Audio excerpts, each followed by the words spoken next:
हाँ, तो आज चैप्टर स्टार्ट करने वाले हैं क्लास 10 वृत्त चैप्टर। क्लास 10 का चैप्टर नंबर वृत्त। मोस्ट इंपॉर्टेंट क्वेश्चन इसमें के पूछे जाने वाले बताने वाले हैं। तो पहला क्वेश्चन है जो बहुत इंपॉर्टेंट क्वेश्चन है,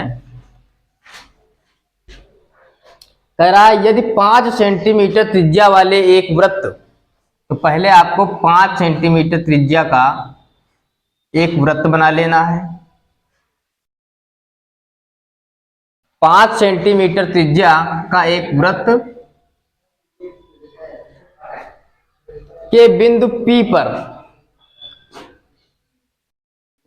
5 सेंटीमीटर त्रिज्या का एक वृत्त बना है के बिंदु P पर स्पर्श रेखा, बिंदु P पर एक स्पर्श रेखा खींची गई है। स्पर्श रेखा होती है ये स्पर्श रेखा जो वृत्त को स्पर्श करके निकल रही हो। कह रहा है P पर स्पर्श रेखा PQ केंद्र O से, केंद्र है तुम्हारा O, और PQ रेखा, PQ केंद्र O से जाने वाली एक रेखा से बिंदु Q पर इस प्रकार मिलती है। PQ केंद्र O से जाने वाली एक रेखा, केंद्र O से जाने वाली एक रेखा PQ बिंदु Q पर इस प्रकार मिलती है कि OQ बराबर 12।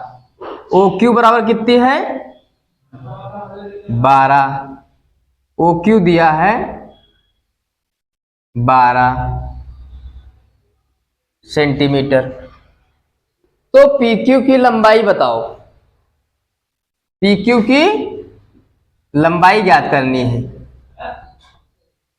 ये आपको दूरी निकालनी है।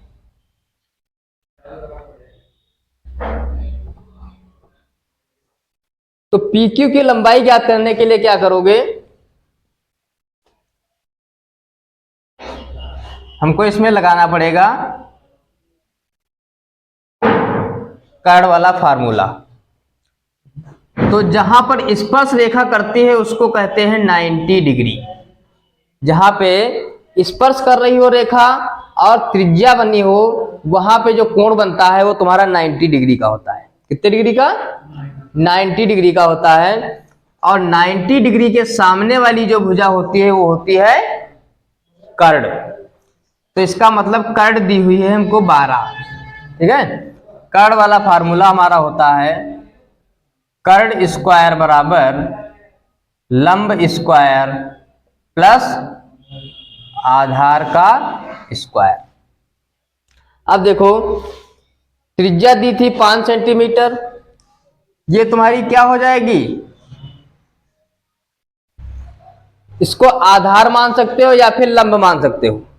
वैसे ये इस पे लंब पड़ी हुई है, क्योंकि जब 90 डिग्री का कोण बनता है तो लंब हो जाती है। ठीक है, तो OP तुम्हारी लंब हो गई, कर्ड कौन सी हो गई, OQ।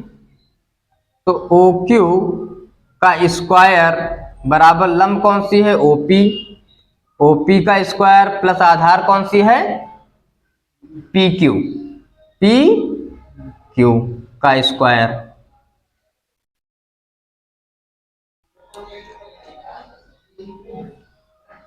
OQ हमको दी गई है 12, तो OQ की जगह पर रख देंगे 12 का स्क्वायर बराबर OP हमको दी गई है 5, तो ये हो जाएगा 5 का स्क्वायर प्लस PQ हमको निकालनी है। PQ की लंबाई ज्ञात कीजिए, PQ ज्ञात करना था तो PQ का स्क्वायर ऐसे ही लिख लेंगे। अब देखो 12 का स्क्वायर होता है 12 की 12 से गुणा करोगे, तो जब 12 की 12 से गुणा करोगे तो तुम्हारा आ जाएगा 144 बराबर 5 की 5 से गुणा करोगे, 5 पे स्क्वायर लगा है तो 5 25 आ जाएगा प्लस PQ का स्क्वायर, ऐसे ही लिख लोगे। अब देखो ये जो प्लस में अंक है, इधर भी अंक ही है, तो दोनों अंक एक तरफ हो जाएंगे, तो ये प्लस वाला अंक इधर आएगा तो माइनस का हो जाएगा। तो 144 माइनस 25 बराबर PQ का स्क्वायर। ठीक है। अब 144 में से जब 25 घटाओगे तो कितना बचेगा, तो तुम्हारा बच जाएगा 14 से 5 जाएंगे 9, इसमें जब 3 से 2 गया 1 और 1, कितना 119। और इधर स्क्वायर लगा है, हमको PQ का स्क्वायर तो नहीं निकालना है, हमको निकालना है केवल PQ। तो इधर से स्क्वायर हटाओगे तो इधर अंडर रूट चढ़ जाएगा, तो PQ की जो लंबाई हो जाएगी वो हो जाएगी